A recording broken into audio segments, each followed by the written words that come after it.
Olá, meu amigo, minha amiga, sejam bem-vindos a mais um Portal do José. E hoje eu quero começar o nosso papo compartilhando com vocês alguns fatos muito importantes que ajudam a gente a ter um pouco mais de tranquilidade, diminuir as nossas tensões, as nossas apreensões e incertezas em relação ao futuro do nosso país. Como eu tenho dito para vocês aqui ao longo dos últimos meses, não existe uma possibilidade de uma quebra institucional no Brasil. Não existe uma possibilidade concreta em que o Brasil se transforme numa ditadura comandada por uma figura como o Bolsonaro. E eu, quando digo isso, eu não estou fazendo com base em nenhuma cartomância, nenhum tipo de adivinhação, nenhum tipo de previsão zodiacal. Não. Quando nós analisamos os principais atores políticos, atores econômicos, atores financeiros, quando a gente analisa o comportamento dos governos estrangeiros em relação ao Brasil, das corporações desses governos aqui dentro do nosso país, a gente chega à conclusão que não existe possibilidade dessa gente toda pegar o poder e colocar nas mãos de uma figura como Jair Bolsonaro. Só quem acredita nisso e quer isso são os grupos insanos que estão com o presidente da República. A gente tem que se desguarnecer dessa gente? Não. Mas os muros que controlam toda essa gente estão muito edificados, estão muito firmes. E hoje, com a declaração que a gente vê de uma pessoa muito importante na República Brasileira, a gente vai ver que isso que eu estou dizendo o tempo todo, né, não está no campo de uma adivinhação. O Estado de São Paulo, nessa tarde de segunda-feira, o jornal publicou a seguinte notícia. Mourão confirma reunião com Barroso. Defende urna eletrônica e descarta impeachment de ministro. Gente, isso é uma pancada na cara do Bolsonaro, do bolsonarismo, de uma forma muito grande, muito contundente, é quase um nocaute. O Mourão está respaldando aquilo que as instituições estão fazendo. O Bolsonaro ele só vai levar um pedido de impeachment dos ministros até o Senado se ele de fato quiser passar um grande ridículo. Ele quiser mesmo mostrar que ele é uma pessoa absolutamente incapaz, incapacitada e que só está usando o governo para alimentar a insanidade dos grupos que ele depois abandona. Assim que a justiça bate as portas dessas pessoas, e todas elas que eu vi aqui e que eu disse, olha, esse sujeito vai ser preso, as pessoas acabaram sendo presas, acabaram respondendo de uma forma muito contundente, estão todas banidas. Ninguém ouve mais falar nos que tentaram enfrentar de uma forma ainda que tímida as instituições aqui no Brasil. Onde está Van Traub? Onde está o irmão de Van Traub? O Van Garten, aquelas pessoas todas dentro do governo deram uma desaparecida. Onde está o deputado Daniel Silveira, Oswaldo Eustáquio, Sara Giromini? Muitos estão exilados, fizeram um autoexílio aqui no Brasil, fora do Brasil, né? Então, o Mourão, ele deu uma pancada violenta e isso tem feito que a gente perceba que a situação entre os dois está absolutamente inconciliável. Hoje, na coluna do Lauro Jardim, ele informa, Bolsonaro e Mourão não se falam em cerimônia do Exército. Gente, eles não se olharam. O caldo está muito azedo. Para esse caldo azedo entornar, então aí, entre os dois, né, pelo menos, é uma coisa que a gente vai acompanhar nos próximos dias. E o Bolsonaro, no dia de hoje, publicou no seu Twitter uma fotografia, além de ter publicado um texto golpista, que é mais uma prova de crime contra a segurança nacional, que ele irá responder assim que ele perdeu o mandato.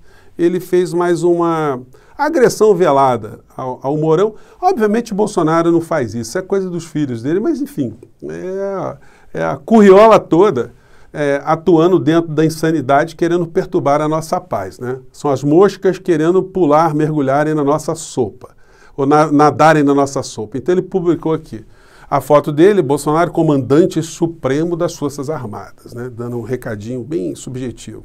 Do lado, o ministro da Defesa, deixa eu colocar aqui um pouquinho aqui, ministro da Defesa, o Braga Neto. E embaixo uma foto do Mourão, como se fosse um leão de chácara, né? Uma figura totalmente pernóstica, né? Um miliciano, enfim, eu fico tratado ali como um sujeito de segunda classe. Gente, quando eu bato um papo com vocês aqui, eu sempre penso, né, que eu vou trazer alguns elementos, e me ocorreu aqui uma situação que é a seguinte, o Bolsonaro e o bolsonarismo, eles estão me lembrando uma peça que teve aqui nos anos 70, 80, de um autor chamado Fernando Mello, que criou uma peça, escreveu uma peça cujo título era Greta Garbo, quem diria, terminou no Irajá. Eu tenho familiares no Irajá até hoje, é um bairro muito simpático aí da zona norte do Rio de Janeiro. Mas esse Irajá que o bolsonarismo está terminando é o Irajá do ostracismo, o Irajá do manicômio e o Irajá da penitenciária. Esse Irajá a gente pode transformar no Bangu, né? Quem diria que Greta Garbo terminou em Bangu. Até peguei uma foto dela aqui só para ilustrar, gente. Ela é uma atriz lindíssima, sueca, né, que se naturalizou norte-americana. Ela pegou essa transição do cinema mudo para o cinema falado e fez com que o Fernando Mello escrevesse essa peça, né, que conta a história de um enfermeiro que queria, o grande sonho era virar na musa, Greta Garbo, né, e terminou no Irajá. E o governo Bolsonaro está com esses sonhos megalomaníacos de virar uma grande Greta Garbo ditadora, né, e está acabando cada vez mais a se desmilinguir no meio dessa história toda. Se a gente resgatar aqui dessas figuras, desses projetos de Greta Garbo do bolsonarismo, a gente não vai poder esquecer dessa Sara Geromini. Eu avisei em vários vídeos aqui que essa moça ia se dar muito mal. Vamos recordar aqui, gente, porque é bom, né, para divertir essas pessoas que estão nessa linha da insanidade ainda hoje aqui no Brasil. Vamos ver o que fazia essa moça, o seu grupo e o que aconteceu com eles, onde é que eles foram parar. Vamos lá. Viemos cobrar! O STF não vai nos calar! Viemos cobrar! Viemos cobrar! O STF não vai nos calar! Viemos Cobrar! Viemos cobrar! O STF não vai nos calar! Viemos Cobrar! O STF não vai nos calar! Careca, togado! Alexandre Descarado! Careca, Togado! Alexandre Descarado! Careca! Togado! Alexandre Descarado! Careca! E aí eu avisei na época, eu falei assim, em um vídeo que eu fiz aqui, né, que não é bom negócio tentar provocar as instituições, provocar ruptura e ainda usar como símbolo desse enfrentamento uma pessoa como o ministro Alexandre de Moraes, que foi do Ministério Público, mandou prender muita gente, foi secretário de Segurança Pública no estado de São Paulo, enfim, é um autor de direito constitucional, não era boa coisa ia terminar presa, e aí depois, o que a gente vê depois desse ato de valentia? Ela foi presa e o Bolsonaro fez o que com ela? Não prestou a menor solidariedade. Essa terminou nesse Irajá do ostracismo e vejam como é que ela começou a falar do Bolsonaro, do presidente, né? Vamos lá. Então você está disposta a dar vida, mesmo quando você vê aquilo que você acredita, indo na contramão de tudo aquilo que você luta, você entra em parafuso. Moça. Por falta de aviso, esse pessoal da direita, da ultradireita, eles parece que não tem muito conhecimento com direito constitucional, ou não tem advogado para dar o mínimo de orientação, né? Outro que eu disse que ia ser preso, e acabou sendo preso também, foi esse cidadão Oswaldo Eustáquio. E eu não sabia, ele está na Costa Rica. E hoje ele publicou um vídeo que continua nessa linha conspiracionista, querendo quebrar as instituições, mandar prender ministro do Supremo, senador, deputado. E, enfim, fez está materializando mais uma prova contra si, para ser enquadrado na Lei de Segurança Nacional. Bom, a gente avisa, né? Os caras não prestam atenção. Vamos lá que ele disse. Na Costa Rica, vem a sede da Corte Interamericana dos Direitos Humanos denunciar os abusos de autoridade da Suprema Corte Brasileira, de Alexandre de Moraes, Barroso. Sou uma prova viva desses abusos de autoridade. E quero fazer uma convocação nacional. Dia 7 de setembro, eu convoco você, povo do agronegócio, povo da roça, os caminhoneiros, para um grande manifesto pela democracia brasileira. Nós vamos dar um prazo de 72 horas para que o Rodrigo Pacheco cumpra a lei e coloque em pauta os pedidos de impeachment de Alexandre de Moraes e de Barroso. Pedidos estes realizados pelo presidente Bolsonaro. Gente, o rapaz está dando ultimato, hein? Lá da Costa Rica, né? E a gente vai vendo. Gente, eu falei, vai ser preso. Falei do Daniel Silveira, deputado Daniel Silveira. Quando eu vi o vídeo, eu falei, olha, é só provocar alguma medida judicial que ele vai entrar em cana. Depois eu falei do Roberto Jefferson. Entrou em cana. É difícil a gente fazer esse tipo de previsão? Não. Você está vendo um cara assaltar uma velhinha e a polícia chegando, qual a conclusão que você pode ter no meio dessa história toda? É a mesma coisa. Existe a Lei de Segurança Nacional que diz que nós não devemos atuar contra as instituições. E aí você vê pessoas publicamente atuando contra as instituições. O que acontece? A instituição se movimenta um pouquinho, pô, prende todo mundo. Esse bispo Malafaia, eu tenho avisado para ele também. Ele acha que a imunidade de templos religiosos protege também a insanidade de pessoas que se utilizam dessas estruturas e elas não se confundem. Ele também fez coro também a atos de conspiração, de quebra institucional, que eu estou documentando aqui no nosso vídeo para que ninguém esqueça isso, né? Vou pegar mais um trechinho aqui da fala do líder aqui, entre aspas. Não podemos aceitar o que está acontecendo no Brasil. Isso aqui não vai virar uma Argentina nem uma Venezuela. Então, vamos exercer a nossa cidadania. Aproveito para dizer ao cantor Sérgio Reis que nós apoiamos o movimento dos caminhoneiros e do agronegócio. Tenho certeza que essa gente má vai cair e não vai ter senador e deputado que vai aguentar a pressão do povo brasileiro.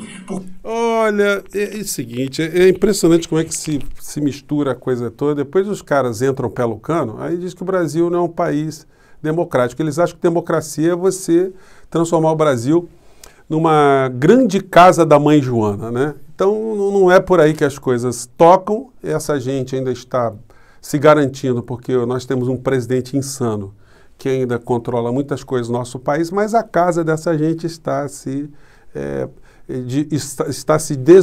desmoronando lentamente um dia atrás do outro. Sob pedidos de impeachment de ministro do Supremo, isso dava alguns programas aqui muito longos para a gente tratar desse assunto. Mas não há nem condições políticas, nem condições jurídicas para que haja essa retirada de um ministro do Supremo Tribunal Federal, por mais que essa gente continue a insuflar. As redes bolsonaristas hoje ainda estão insuflando quebra institucional. O próprio Bolsonaro, todos os dias, ele reúne mais elementos para terminar os seus dias na cadeia. Hoje ele fez circular nos grupos de WhatsApp, é um texto longo, um texto golpista, é a materialidade que ele conspira contra as instituições aqui no nosso país. Eu queria saber se o Rodrigo Pacheco vai aceitar o presidente chegar lá com um pedido de impeachment de ministro do Supremo Tribunal Federal, se ele não vai mandar o Bolsonaro ir para um protocolo. E mais, será que o Bolsonaro vai querer mesmo começar esse enfrentamento? Ele está com essa bola toda? Será que o que o general Hamilton Mourão está dizendo, não está informando para ele que ele está quase como esse personagem, essa figura, essa Greta Garbo, rumo ao Irajá, a pé, está indo cada vez numa situação mais desconfortável para o subúrbio carioca? Diz ele aqui: hoje fazer um contragolpe é muito difícil. Contragolpe, então ele está especulando em dar um golpe achando que tem um golpe em curso, né? Fazendo o mesmo discurso que os golpistas fizeram em 64. Mais delicado que naquela época, além do grave aparelhamento acima relatado, temos uma Constituição comunista. Uma Constituição comunista. Gente, isso é coisa de retardado mental, de gente muito mal intencionada, né? Vamos assim, falando português claro. Constituição comunista que tirou, em grande parte, os poderes do presidente da República. E foi por esses motivos que o presidente Bolsonaro, no início de agosto, em vídeo gravado, pediu para que o povo brasileiro fosse mais uma vez às ruas na Vida Paulista, no dia 7 de setembro, dar o último aviso. Dar o último aviso. Mas desta vez ele reforçou que o contingente deveria ser absurdamente gigante, ou seja, o tamanho dessa manifestação deverá ser o maior já visto na história do país, a ponto de comprovar e apoiar, inclusive internacionalmente, para que dê a ele e às suas armadas, para que em caso de um bastante provável e necessário contragolpe, que terão de implementar em breve, diante do grave avanço do golpe, já em curso. E aí vai, blá, blá, blá, blá, blá, blá, blá. Gente, é um negócio assim bizarro, é um negócio de gente doente da cabeça, de gente perturbada, de gente sem noção e que está achando que as instituições todas, o poder econômico, o poder político, o poder religioso que não se restringe aos malafaias da vida, eles acham que podem colocar tudo isso dentro de um pacote e implementar no Brasil uma ditadura, sem poder judiciário, sem poder legislativo, sem o Senado Federal, sem a Câmara dos Deputados, sem governadores, sem prefeitos, enfim. Seria uma grande nação Talibã, ontem até eu brinquei um pouco, né? Eu falei Talibã caipira, me desculpem as pessoas que se colocam como caipiras no nosso país, não foi nenhum tipo de chacota com pessoas do interior, obviamente que não, mas o Brasil está virando uma república talibã na cabeça dessas pessoas, um talibã de hospício, é o que essas pessoas são. Pessoas que são muito agressivas, misturam religião fundamentalista com economia, com militarismo, com visão unitária sobre vários assuntos, sem escutar o outro, sem respeitar o próximo, sem ter nenhum tipo de preocupação com a sociedade de uma maneira geral, um convívio e harmonia, enfim. É nesse tipo de modelo que essas pessoas têm se inspirado e que querem fazer com que nós todos entendamos como o melhor sistema aqui do nosso país. E a gente não pode concordar com isso, e hoje veio em boa hora essa fala do general Mourão, que não é o sonho de consumo de absolutamente ninguém, é uma pessoa que, do ponto de vista dos seus valores em relação à economia do nosso país, ao comportamento das autoridades econômicas do nosso país, é uma pessoa que deixa muito a desejar, mas quando alguém vem a público manifestar que está defendendo o nosso sistema institucional, que não haverá nenhum tipo de confusão em relação ao voto eletrônico, voto impresso, e que ministros do Supremo Tribunal Federal não sofrerão o impeachment, olha, gente, para bom entendedor, poucas palavras bastam. E, mais uma vez, o que nós estamos vendo é que essa gente toda que faz tanto tumulto, na hora que a lei aperta, eles todos viram frouxos. E as Greta Garbos terminam sempre no Irajá, como dizia o autor teatral. Gente, eu fico por aqui. Um grande abraço, mande suas opiniões. Valeu por vocês estarem aqui e até o nosso próximo encontro. Tchau!